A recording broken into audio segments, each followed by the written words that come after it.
Alright, what's going on guys? Fish here for Reignite TV, and welcome to part 6 of my Armor to God series. This week we're going to talk about the Helmet of Salvation.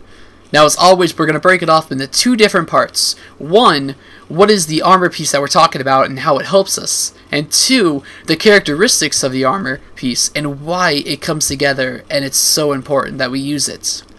So first off is the helmet. Now, what does the helmet do? The main thing is it protects our brain. You know, in football, I'm a big football fan, so I know a lot about it. You know, they made this really big push to get these super high-tech helmets to protect your brains. Because any trauma force to the brain is going to cause concussions, and concussions can lead to so many different brain disease and brain disorders that it just ruins the rest of our lives.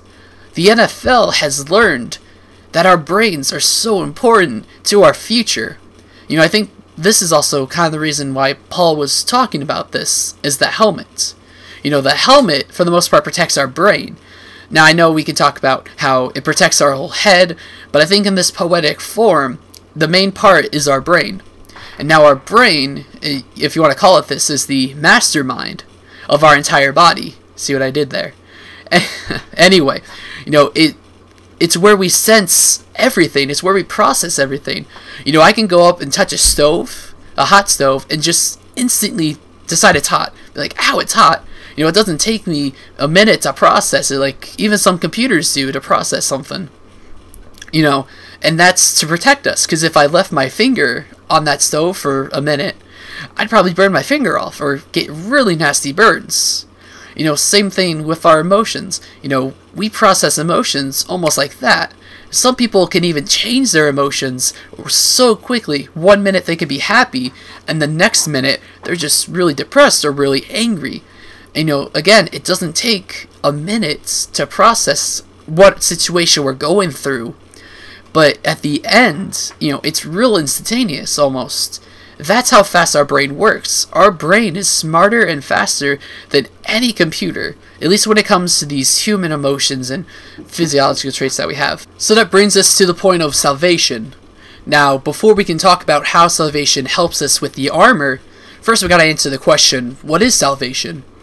Now, you can argue the fact that salvation is that God came to die for our sins so that we can live in eternity with God in heaven.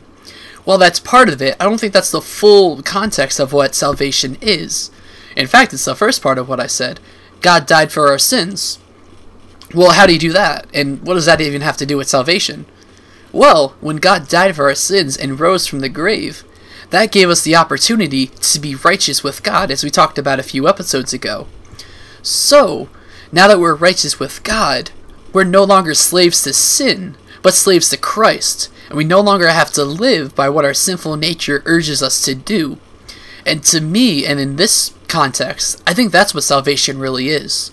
You know, I think that salvation is basically that we're now right with God. We don't have to believe the lies of the enemy anymore. And especially, we don't have to live under what sin has done for us. We're no longer sinful by nature, but we're now God-like. You know, not to be sacrilegious, but, you know, we're made in the image of God already, and now we're made right with God. So now we have that ability to say, I'm not going to live by my sinful nature anymore. Jesus already died for me, died for my sins. I no longer have to live by them, but now I can live by what God tells me to do. I can live by His law and His standards. I don't have to live by the world's standards anymore. So now we put the helmet together and salvation together. And when we put that together, we get this. Knowing that Jesus died for our sins, knowing that He's the one that gives us salvation, we no longer have to live under the law of sin. And we know that we're forgiven of our sins. So now we can focus on the greatest commandment, and that's loving God with all our heart, soul, mind, and strength. Now I want to leave you guys with this one point. You know, the last thing, or another thing I should say, that the helmet protects us from, or protects us with, is our ears. Now the ears are one of the two main gates when we talk about entering our body. We have the ears and our eyes. So, our ears is what we allow ourselves to hear, and thus get into our body. If we allow ourselves to hear the lies of the enemy, that can be so true at times, I know, but if we allow ourselves to believe that, we've lost. there's no more hope for us. Except when we start rejecting those lies and believing the truth, that Jesus is the way, the truth, and the life, and he is the only way to get to the Father because he died for our sins, and that he loves us. That is salvation to me.